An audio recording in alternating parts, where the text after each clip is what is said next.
আরব দেশে অনেক জায়গায় মেয়েদের মুসলমানি করানো হয়। কেন? নবীজি সাল্লাল্লাহু আলাইহি ওয়াসাল্লাম যখন মক্কা বিজয় করলেন, নবীজির চাচা হামজা রাদিয়াল্লাহু তাআলা আনহুকে যিনি শহীদ করেছিলেন, জুবাইর ইবনে মুতঈমের দাস, এর নাম ছিল হচ্ছে ওয়াহশী। নাম শুনেছেন আপনারা? ওয়াহশী হাবাসী একজন কৃতদাস ছিল। তো জুবাইর ইবনে মুতঈমের চাচা বদর যুদ্ধে মারা গিয়েছিলেন। কার হাতে মারা গিয়েছিলেন? হযরত হামজা রাদিয়াল্লাহু তাআলা আনহুর হাতে।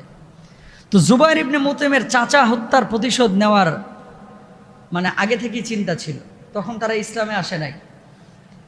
ওয়াহশীকে বলল, তোকে এক শর্তে আমি আজাদ করে দিতে পারি, যদি তুই একটা কাজ করতে পারিস। কয়, কি কাজ করতে হবে বলেন, আমি আজাদ হইতে চাই। কয়, তুই কি পারবি মুহাম্মদ রাসূলুল্লাহর চাচা হামজাকে হত্যা করতে উহুদের ময়দানে? যদি হত্যা করতে পারিস আমি তোরে আজাদ করে দেব। নাউজুবিল্লাহ বলেন। ওয়াহশী আফ্রিকান যারা, এরা কিন্তু চমৎকার তীর চালাইতে পারতো। তীর বুঝেন তো? তীর নিক্ষেপ করতে পারত। তো বললো যে হ্যাঁ, উহুদের ময়দানে যদি আমার তীর একজনের দিকে ছুরি, সেটা হচ্ছে হামজা, এই হামজার আমি খতম করেই ছাড়বো, তারপরে আমি মুক্তি তোমার কাছ থেকে নিব। তুমুল যুদ্ধ শুরু হয়ে গেল। যুদ্ধ যখন চলছে, যুদ্ধ চলা অবস্থায় এই জুবাইর ইবনে মুতঈমের গোলাম ওয়াহশী তীক্ষ্ণ দৃষ্টিতে উহুদের প্রান্ত থেকে, কখনো পাহাড়ের আড়াল থেকে, কখনো আপনার গাছের আড়াল থেকে, ছায়ার আড়াল থেকে টার্গেটে রাখছে জুবাইর ইবনে মুতঈমের গোলাম হযরত হামজা রাদিয়াল্লাহু তাআলা আনহুকে। এর মাঝখানেই ওই কাফিরদের পক্ষ থেকে একজন হুঙ্কার মেরে তেড়ে আসলো, বললো, কে আছিস আজকে আমার সামনে আয়, তার কল্লাটার আমি উড়ায় দিব, সন্তানটাকে এতিম করে দিব, বাপ মারা আমি সন্তান হারা করে ফেলবো, তার মায়ের কোলটার আমি খালি করে ফেলবো। আল্লাহ রাসূলের চাচা হযরত হামজা রাদিয়াল্লাহু তাআলা আনহু একেবারে পাখির মতো ঝাঁপিয়ে পড়লেন, বললেন, এই খতনাকারীর সন্তান, তুই আমাদেরকে হুমকি দিচ্ছিস, আয় সামনে আয়। সামনে আগাইতে দেরি, দেহ থেকে কল্লাটারে আলাদা করতে দেরি নয়। আল্লাহু আকবার বলেন না। সাথে সাথে ওরে জাহান্নামের টিকিটটা ধরায় দিল। খতনাকারীর সন্তান কেন বলল? বাংলাদেশে যেমন ছেলেদের মুসলমানি করানো হয়, আরব দেশে অনেক জায়গায় মেয়েদের মুসলমানি করানো হয়। কেন? আপনার আমার শারীরিক যে অবকাঠামো, যে অবয়ব, আরব দেশের মেয়েদের অবয়বের পার্থক্য আছে। তাদের বিশেষ অঙ্গে, বিশেষ স্থানে এমন কিছু শক্ত জিনিস আছে যেটা সহজে ছেড়ে না, এই জন্য খতনা করাইতে হয়। তো আরব দেশে এটা আগে থেকে কি প্রচলন ছিল, বিয়ের আগে খতনা করানো হয় ছোট বাচ্চাদেরকেই, মেয়েদেরকেই। এটা বাচ্চা থাকতেই খতনা করে দেওয়া হয়, বা ছেলেদের যেমন খতনা করানো হয় মেয়েদেরও করানো হয়। বাংলাদেশে এটা প্রয়োজন হয় না, এটা এমনি ছেড়ে যায়। তো যাই হোক, তো আরব বিশ্বে বলতো, তোর মা এত খতনা করে বেড়ায় মহিলাদের বাড়িতে বাড়িতে গিয়া, আর তুই এত বড় হুমকি আমার দিচ্ছিস, এটা কথার কথা আর কি। আরে বেটা, তোর বাপ তো নাপিত, আর তুই আমার লগে ভাব দেখাস। আরে বেটা, তোর বাপ তো কৃষক, তুই আমার লগে ভাব দেখাস। এরকম আছে না নাই? তো বলতেছে, যাই সামনে আয়। সামনে আসছে, দিচ্ছে তরবারি দিয়ে কোপ, দেহ থেকে মাথাটাকে আলাদা করে ফেলেছে। আলাদা যখন হয়ে গেল, ওয়াহশী দেখতে পেলেন যে এই হামজা রাদিয়াল্লাহু তাআলা আনহু এককভাবে যুদ্ধ করতেছে। রাসূলুল্লাহ সাল্লাল্লাহু আলাইহি ওয়াসাল্লামের দিকে কয়েকবার টার্গেট নিয়েছে হত্যা করার জন্য এই ওয়াহশী। কিন্তু আল্লাহ রাসূলের সামনে সাহাবীরা প্রাচীর হয়েছিল, ঢালের মতো ছিল, আল্লাহ রাসূলের কাছে পৌঁছাইতে পারে নাই। এমনভাবে বর্ষা নিক্ষেপ করেছে, হযরত হামজা রাদিয়াল্লাহু তাআলা আনহু নাভির নিচ দিয়ে বর্ষাটা ঢুকে একেবারে আপনার নিচ দিয়ে বাইরে হয়ে গেছে। আল্লাহু আকবার বলেন না। হামজা রাদিয়াল্লাহু তাআলা আনহু যখন ওই দিক দিয়ে বর্ষাটা বের হয়ে গেল, উনি তারপরে ক্ষিপ্র গতিতে ওয়াহশীর দিকে দৌড়ে এসেছে তাকে হত্যা করবে বলে, কিন্তু আর পারলেন না। রক্তক্ষরণ হয়ে তিনি দুনিয়া থেকে বিদায় নিয়ে চলে গেলেন। যখন তিনি শহীদ হয়ে গেলেন, হযরত হামজা রাদিয়াল্লাহু তাআলা আনহু শহীদ হয়ে যাওয়ার পরে হামজা রাদিয়াল্লাহু তাআলা আনহু লাশটাকে এই ওয়াহশীরা দেখতে পেল যে আবু সুফিয়ানের স্ত্রী হিন্দা, এই হিন্দা এসে তার বুক ফেড়ে কলিজাটাকে বের করে চিবিয়ে চিবিয়ে কখনো মাটিতে ফেলছে, কখনো খেয়েছে, কানটাকে কেটেছে, নাকটাকে কেটেছে, কাটার পরে আঙ্গুল কেটেছে, এগুলোকে সুই দিয়ে ফুরিয়ে মালার মতো বানায় গলায় নিয়ে নিয়ে ঘুরতেছিল। কি কেন? কারণ তার বাবাকে বদর যুদ্ধে এই হযরত হামজা রাদিয়াল্লাহু তাআলা হত্যা করেছিল। যুদ্ধের ময়দানে কাফের সামনে পেয়েছে, হত্যা করে ফেলেছে। এই কাফেরগুলো এখন প্রতিশোধ নিল উহুদের ময়দানে। আল্লাহ রাসূল সাল্লাল্লাহু আলাইহি ওয়াসাল্লাম মক্কা বিজয়ের পরে এই ওয়াহশী যখন সামনে গিয়েছে, বলেছে, ওয়াহশী তুমি আমার সামনে কখনো আইসো না, কারণ আমার চাচার লাশটা আমার এখনো মাথায় ভাসে, আমি সহ্য করতে পারি না ভাতিজা হিসাবে আমার পিতৃতুল্য চাচাকে যেভাবে তোমরা ন্যাক্কারজনকভাবে হত্যা করেছো। যদিও তুমি ইসলাম কবুল করেছো, পরবর্তীতে ইসলাম কবুল করেছিল, কিন্তু আমি আমার চাচার কথা ভুলতে পারি না, তুমি আমার সামনে আইসো না। আল্লাহু আকবার বলেন। দেখেন এই যে ওয়াহশী এই কাজটা যে করেছিল, এই কাজটা কি মানে ছোট অপরাধ না বড় অপরাধ? আপনারা বলেন তো। বড় অপরাধ। মক্কা বিজয়ের পরে ওয়াহশী পালায়া গেল কোথায়? সিরিয়ায়। সাহাবী রাদিয়াল্লাহু আনহুম আজমাইন সিরিয়ায় যায় ওয়াহশীর সাথে দেখা, তখন তাকে দাওয়াত পেশ করলেন যে ইসলামের মধ্যে আসো। আল্লাহর নবীর কাছে ওয়াহশী চিঠি লিখে পাঠাইলেন। কি খবর পাঠাইলেন? আল্লাহর নবী মুহাম্মদ সাল্লাল্লাহু আলাইহি ওয়াসাল্লামকে বললেন, ওগো মুহাম্মদ সাল্লাল্লাহু আলাইহি ওয়াসাল্লাম, ইসলাম আমি কবুল করতে চাই, কিন্তু একটা আয়াত আমাকে ইসলাম কবুল করতে দিচ্ছে না। এই আয়াতটা আমাকে ইসলাম কবুল করতে বাধা দিচ্ছে, এটা নিয়ে আমি ভয়ের মধ্যে আছি। সে আয়াতটা কি?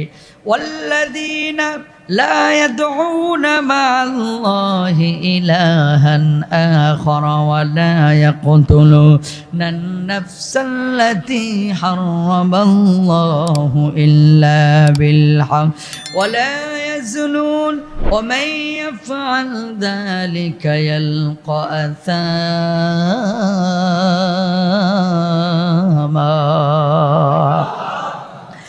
আল্লাহ নবী বিশ্বনবী সাল্লাল্লাহু আলাইহি ওয়াসাল্লামের কাছে এই ওয়াহশী আয়াত লিখে সংবাদ পাঠালেন, এই আয়াতটার কারণে আমি ঈমান আনতে পারছি না। আয়াতের অর্থ কি? যে আল্লাহকে ছাড়া অন্য কাউকে উপাস্য রূপে গ্রহণ করেছে, যে ব্যক্তি অন্যায়ভাবে মানুষকে হত্যা করেছে, আর যে ব্যক্তি জেনা ব্যভিচার করেছে, আল্লাহ তাদেরকে কখনো ক্ষমা করবেন না।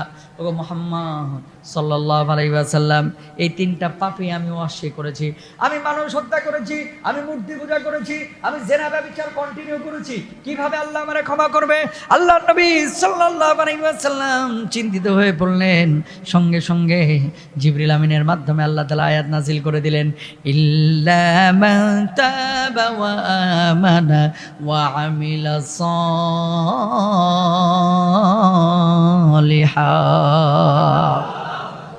আল্লাহ রাব্বুল আলামিন আয়াত নাজিল করলেন, তুমি যারা করেছো, মানুষ হত্যা করেছো, আল্লাহ ছাড়া অন্য কাউকে উপাস্য রূপে গ্রহণ করেছো, তুমি যদি তওবা করে ফিরে আসো আর যদি সৎ কাজ করো, আমি আল্লাহ রাব্বুল আলামিন তোমার জীবনের গুনাহ খাতাগুলি মাফ করে দেব।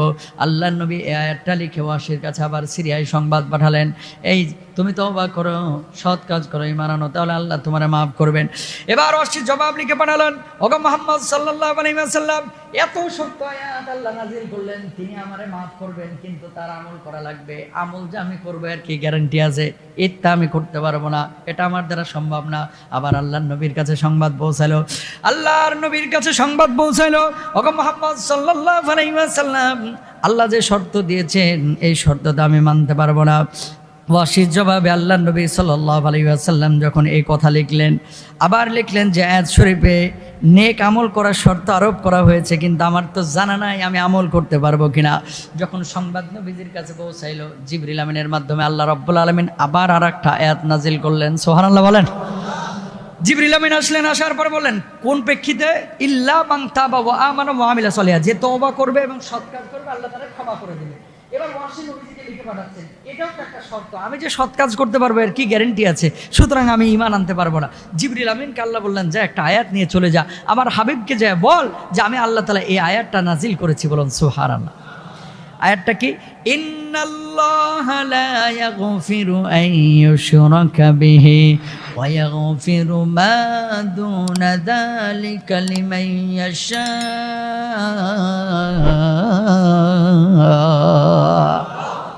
যে ব্যক্তি আল্লাহর সাথে শিরিক করবে না আল্লাহ তাকে ক্ষমা করবেন। ইন্নাল্লাহা লা ইয়াগফিরু আন ইউশরাকা বিহি, আল্লাহর সাথে শিরিক করলে আল্লাহ ক্ষমা করবে।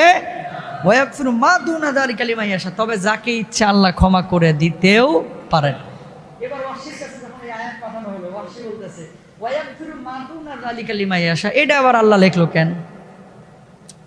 যে আল্লাহ যাকে ইচ্ছা ক্ষমা করে দিতে পারেন, এখন ওর মধ্যে তো আমি নাও পড়তে পারি। আল্লাহু আকবার বলেন না।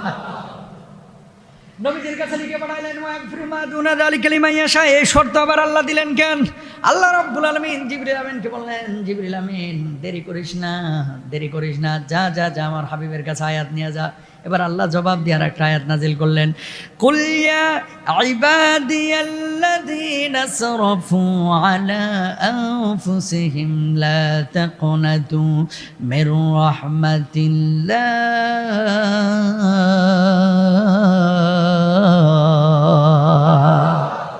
ইন্নাল্লাহা ইয়াগফিরুদ যুনুবা জামিআ ইন্নাহু হুয়াল গফুরুর রহিম।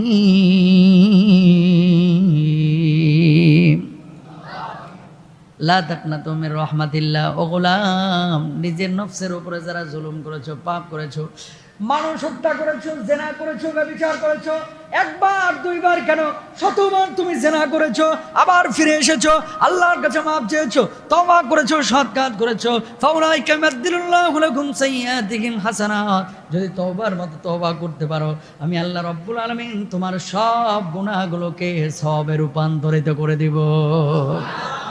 লা তাকনাতু মির রাহমাতিল্লাহ। আল্লাহর রহমত থেকে নিরাশ হয়ে না।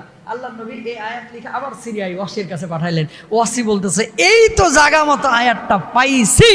গেলেও আল্লাহ নবীর কাছে চলে আসলেন। আসার পর বলছেন, ইয়া রাসূলুল্লাহ, কালিমা পড়ায়া দেন। আল্লাহ নবীর কাছে এসে ইসলাম কবুল করে নিলেন। কেউ কেউ বলছেন না, আল্লাহ নবীর কাছে আসেন নাই, চিঠি যার মারফত গিয়েছে ওই সাহাবীদের কাছেই কালিমা পড়ে মুসলমান হয়ে গেছেন। আল্লাহু আকবার বলেন না। তার মানে কি? ওয়াসির মতো একজন মানুষ যে জেনা করেছে, যে মানুষ হত্যা করেছে, যে মূর্তি পূজা করেছে, ওয়াসির চাইতে আপনার পাপ অনেক কম, অনেক কম। আল্লাহ কি তাকে ক্ষমা করে নাই? করছে কি করে নাই? সুতরাং হতাশ হবেন না, নিরাশ হবেন না, আশাবাদী